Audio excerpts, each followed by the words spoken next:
I'm wondering about if I'm over here and try to consistently stay there, and the law of attraction that I live with someone who's here. Wonderful relationship most of the time. This morning, say 12:30, my husband becomes very ill. So I spent like 2 or 3 hours because I had to get up at 5:30. Should I stay with him when he's very ill, even though I can't do anything? When I say very ill, he had an accident a few years ago and goes into fear because he's had some operations dealing with it.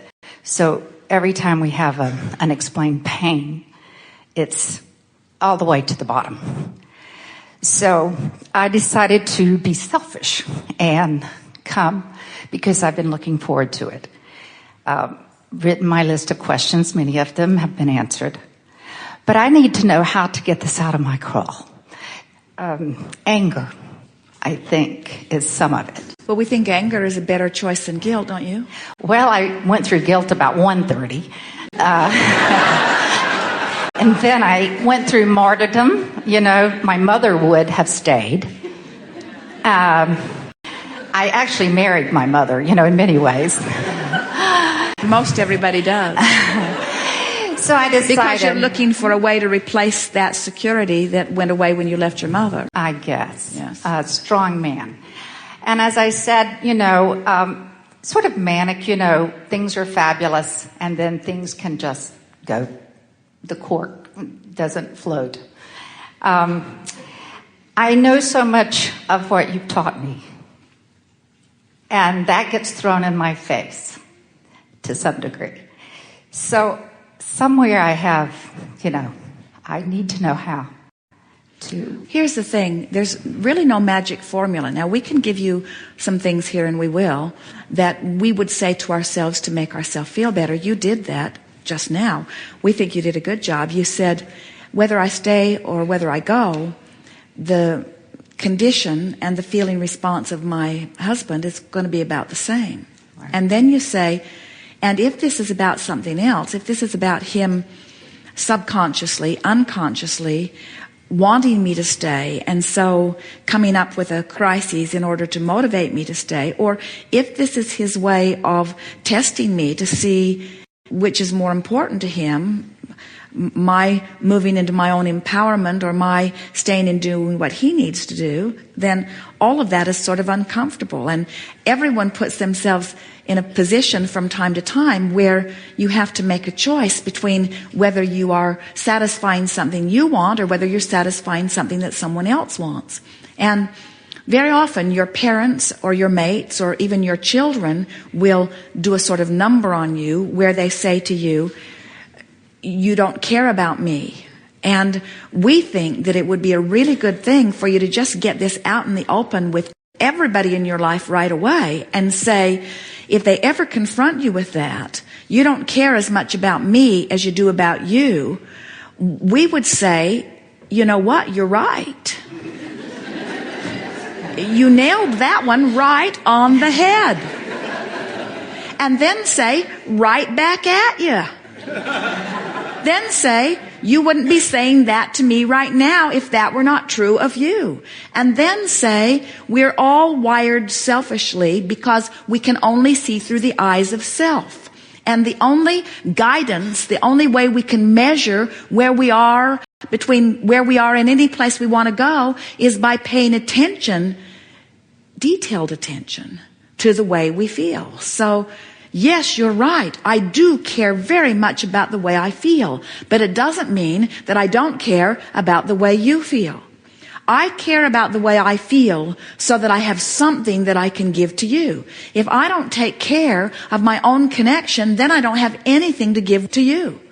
So if I were to yield to something that you're saying you want from me, and I try to make your life better by denying myself something that I've been planning to do for a long, long time, then I am but a shadow of who I really am here wallowing with you. And the phrase misery loves company takes on a whole new meaning at a whole deeper level.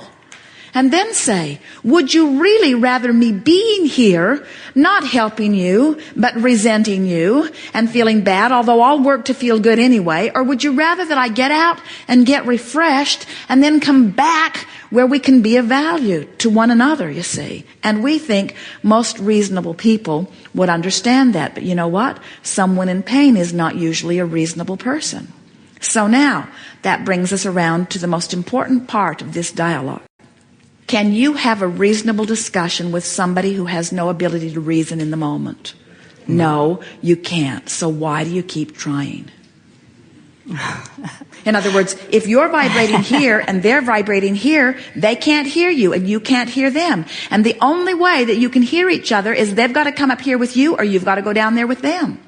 And we think this is what's really troubling you. It's not just about today. What's bothering you is you're afraid that you're moving on without the one you love because you can't drag him up the emotional scale and you're not willing to go down there and have that misery loves company thing going on. But here's what you do about it.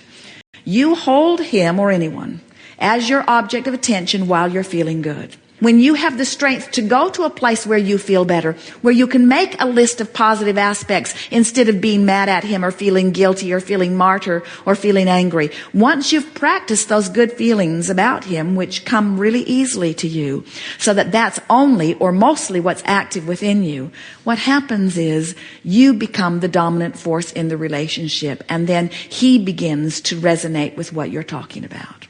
It's not important that he ever come to an Abraham gathering. It's not important that he even understands what goes on in an Abraham gathering. It's only important that you give yourself license to feel good and not feel guilty about feeling good. And there are so many people who have been taught to feel guilty about feeling good. And those well-meaning people will say to you, don't you dare be selfish. And what they mean every time is, don't be selfish and do what makes you feel better. Be unselfish and do what makes me selfishly feel better. And you just got to call their hand on it. You just have to let them know that you've got to have life breathing through you before you are of any advantage or any fun for them. And in time, they'll come to know that. Thank you. It's much easier for you to make your list of positive aspects of your husband from here at a distance after a day like this than it would be if you'd stayed home and had that uncomfortable day with him, you see. Right. And so it is our expectation that when you get home, he will have found his balance because he didn't have you to depend on. And while he might have blamed you a little bit, we don't think that that truly is his intention. We cannot feel that he is trying to hold you back. He's just trying to find his place. And when you can't find your place, you do want to look to the strong people around you to help you find your place. And nothing is more reassuring than to have someone who's tuned in, tapped in, turned on that you can turn to. If you're not afraid of his pains, you're of much greater value to him than if you are afraid of his pains, you see. Right. Yes. Thank you. Very good.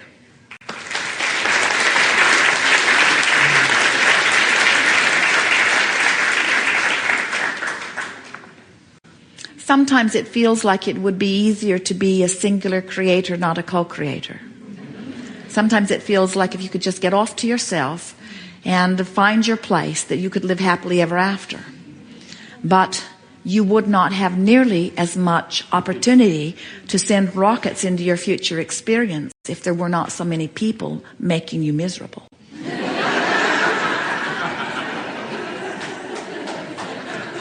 This is the way you clarify who you are, you see. Tell everyone you know, my happiness depends on me, so you're off the hook. And then demonstrate it. Be happy no matter what they're doing. Feel good no matter what. Practice feeling good no matter what. Don't start with the hardest ones. Start with the easiest ones. And before you know it, you will not give anyone else responsibility for the way you feel. And then you'll love them all. Because the only reason you don't love them is because you're using them as your excuse to not feel good. Boy, that was good.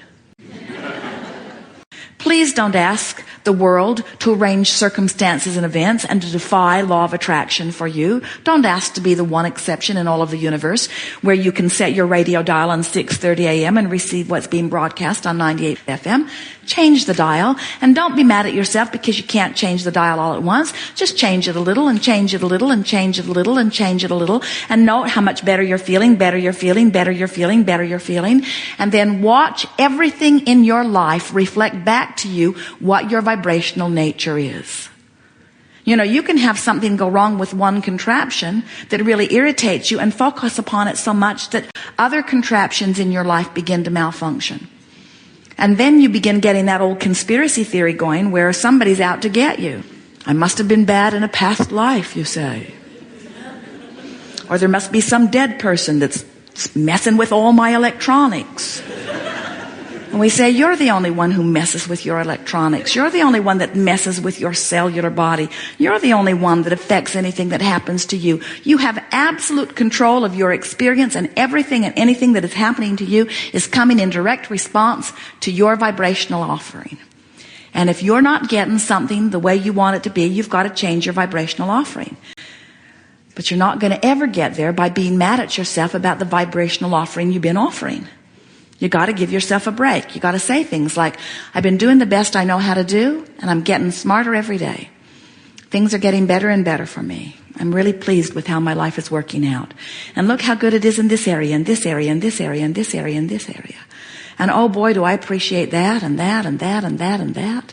And as you find more things to appreciate and more things to praise and fewer things to fuss about and fewer things to criticize, fewer things to worry about, as you begin to understand that your life is in this moment, whether you're East Coast or Central Time Zone or West Coast, whether you're on the other side of the world or in the non-physical realm where we are, where there's no time zone at all, it's all happening right now. And your focus is right now. And your emotional guidance system is right now, pointing out to you your vibrational relativity. You want to thrive? You got to think thoughts that feel good. We're done. Now you know everything that is important to know. And now your world is about just practicing it. So we hope that you heard the primary points that we're making here. You create your own reality, and that's good. Where you stand is where you stand, and that's good. What you're living is causing you to clarify your desire. That's so good. You have an emotional guidance system within you that is pointing out to you the vibrational relationship between where you stand right now on every subject and where you want to be. So just follow the good feeling trail on every subject, which means reach for the thought that gives you a little relief. And we want to say to you, there is big relief when you leave depression behind and find revenge. And there's even more relief when you leave revenge behind and find anger. And there's even more relief when you leave anger behind and find frustration. And there's even more relief when you leave frustration behind and find belief. Do you know the difference between frustration and hope? Huge relief. You know the difference between hope and belief? Huge relief. You know the difference between belief and knowing? Still more relief. And we've noticed that there's no end to the relief as we purify and clarify our vibration.